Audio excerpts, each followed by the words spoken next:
Olha, são poucos os livros de não ficção que viram um fenômeno cultural, né? E 12 Regras para a Vida com certeza é um deles. Mas sabe, por trás de todo o sucesso, de toda a polêmica, tem uma estrutura filosófica bem profunda.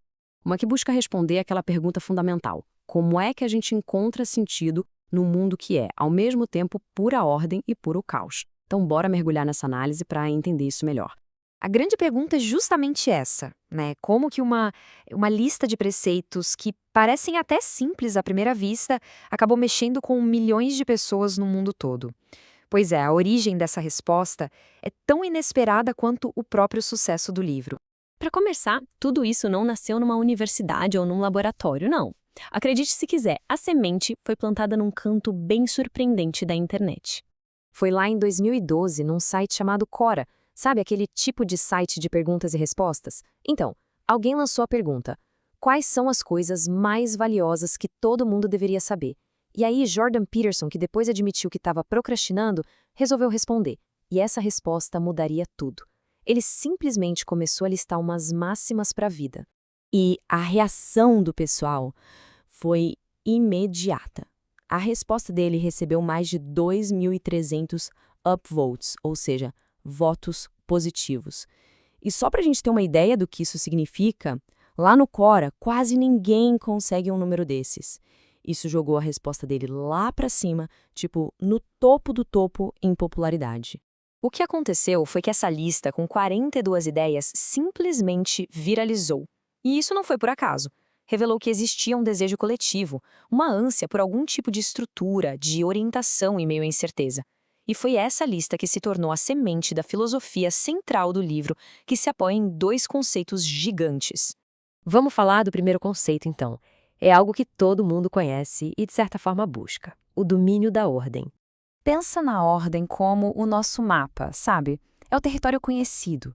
É quando as interações são previsíveis, as regras são claras, a sociedade funciona direitinho, é a estrutura que nos dá segurança.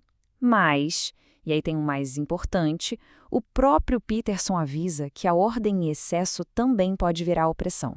Ok, se de um lado a gente tem a ordem, do outro, inevitavelmente a gente tem a sua contraparte: o domínio do caos. O caos é um inesperado. É quando tudo vira de cabeça para baixo. Sabe quando alguém sofre uma traição, perde o emprego? É o desconhecido batendo na porta.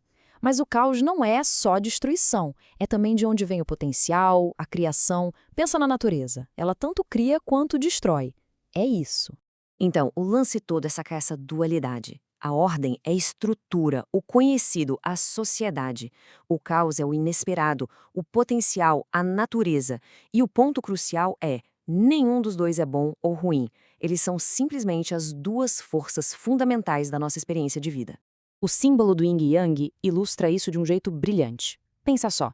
Dentro da parte branca, que é a ordem, tem um pontinho preto de caos. E dentro da parte preta, o caos, tem um pontinho branco de ordem.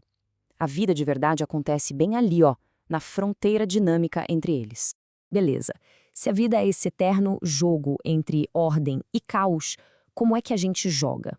É exatamente aqui que a gente chega no coração da tese do livro. A ideia central é que o objetivo não é a felicidade, que é algo que vem e vai. O objetivo é o significado.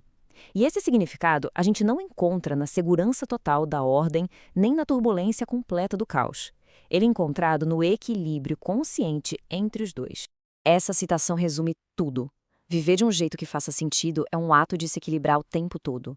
É por vontade própria, encarar um pouco do desconhecido, trazer o que é novo para dentro da sua vida e, assim, transformar um pedacinho do caos em uma ordem que dê para viver. Certo. Mas como é que a gente faz isso na prática? Como se anda nessa linha? É aí que as famosas 12 regras entram em cena, servindo como o tal do antídoto. As regras funcionam como um antídoto para o caos. A intenção delas não é consertar o mundo, mas sim dar ferramentas para que cada pessoa possa, primeiro, organizar o próprio caos interior. Vamos pegar a regra 1, por exemplo. É um ponto de partida físico. Adotar uma postura de confiança manda um sinal para o próprio cérebro e para o mundo de que se está disposto a encarar as dificuldades da vida. É o primeiríssimo passo para confrontar o caos.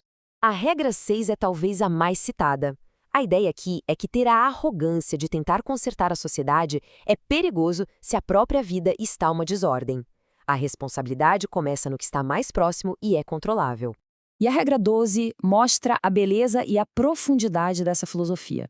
É um lembrete para a gente prestar atenção nos pequenos momentos de graça, de conexão, mesmo no meio do sofrimento, que é inevitável. É uma estratégia para lidar com a dureza da vida. No final das contas, se todas as regras pudessem ser resumidas em uma só, seria esta, que foi destacada lá no prefácio: a necessidade de assumir total responsabilidade pela própria vida. A mensagem central é que a soberania individual é o caminho para uma vida com significado. E essa análise toda nos deixa com esta reflexão. O livro argumenta que o sofrimento é uma constante na vida e por isso é preciso um antídoto. Para a filosofia apresentada aqui, esse antídoto é a busca voluntária por significado. A questão que permanece no ar é: qual antídoto cada um escolhe para si?